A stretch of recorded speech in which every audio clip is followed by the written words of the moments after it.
The realization that squatting is a back exercise has to be up there with one of my some of my best realizations, aha moments, some of the finest thinking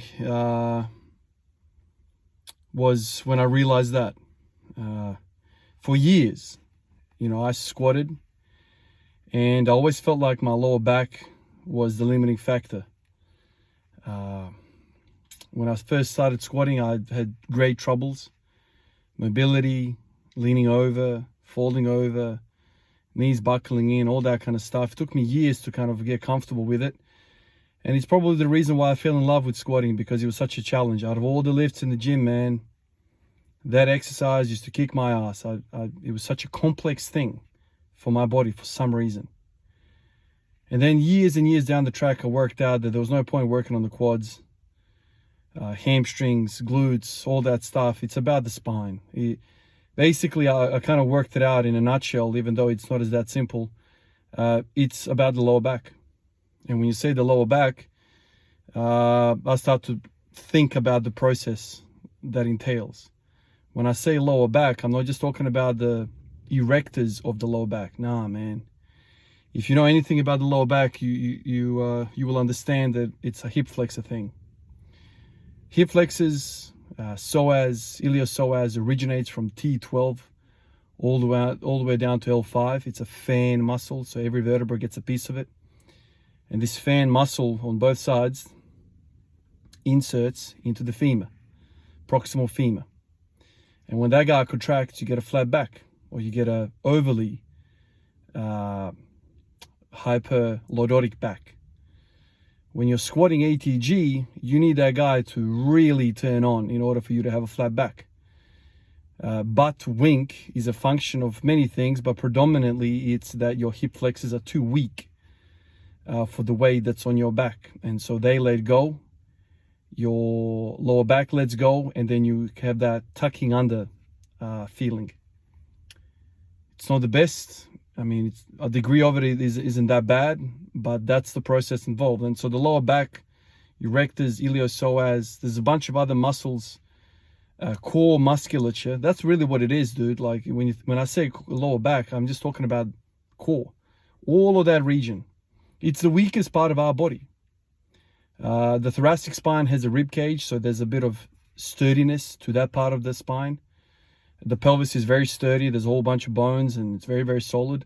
The one area that's really kind of out on an island is the damn lower back. There's nothing to it.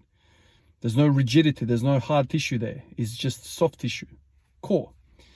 So this is why I kind of developed the understanding of, I see a whole bunch of girls in the gym, very, very impressive leg presses. The leg pressing is there. The strength is there. But why can't they transfer that onto a barbell? Simple as that, man. They have a weak back. And when you truly understand that, and you fully get with that, you understand that that is what strength is. It's about the back strength. And when I say the back strength, means a lot of different things, man, but mostly it's about the lower back. But then you start to realize that the upper back influences the lower back. Well, how does that make sense? Well, this took me a while as well, but when you look at the lats, latissimus dorsi, man, this is a freaking huge muscle, man. It basically wraps your whole back. Some of these fibers insert into your freaking hip, man. It inserts into your pelvis. It's crazy. I mean, it's another fan muscle. Just look it up on Google, man. You don't have to trust me. Just look up the extent of the lats. And so you want to deadlift good, you got to have strong lats. You want to squat good, you got to have strong lats. And the reason for that is because it stabilizes all of these little islands that we call the spine. It's a whole freaking bunch of joints, man. Lots and lots and lots of little joints stacked up onto each other, tied up by ligaments and muscles. We can't do much about the ligaments other than, frequent squatting and deadlifting, but muscles, you can train that. You can train the thickness and the width and the fullness of your muscles, traps, lats, erectors, all that stuff. Obviously, the core needs attention as well, but the lats, man, this is what I did today. I think the barbell row, I've got a love-hate relationship with it. It's so damn costly, but it's one of the best things you can do. I did a whole stack of rowing. And then I wanted to do some more rowing, just, flip my grip around from pronated to supinated. But I was already done with the rows. Like I felt I had nothing left. So I thought about dropping the weight even further and working the contraction. And then I thought, why don't I try pullovers? I haven't done those in a very long time. So I started doing pullovers, and man, pullovers, man. There's a machine in a local gym here that has the pullover machine. That is one of the best freaking feel exercises you can do. It literally opens you up. It opens up your posture. It stretches the lats. You know, my lats were really pumped from the rowing, and then I started doing the pullovers, and yeah, they are pumped, but now they're free. I've got mobility in my thoracic spine. Like, it's a stretch like no other. Started Googling like lat pullover machines. Can't find anything, man. Like, basically, I don't know where to find that stuff. I found one machine. It's like $5,000. Yeah, good luck with that, man. Not gonna buy that. So the super rare machines.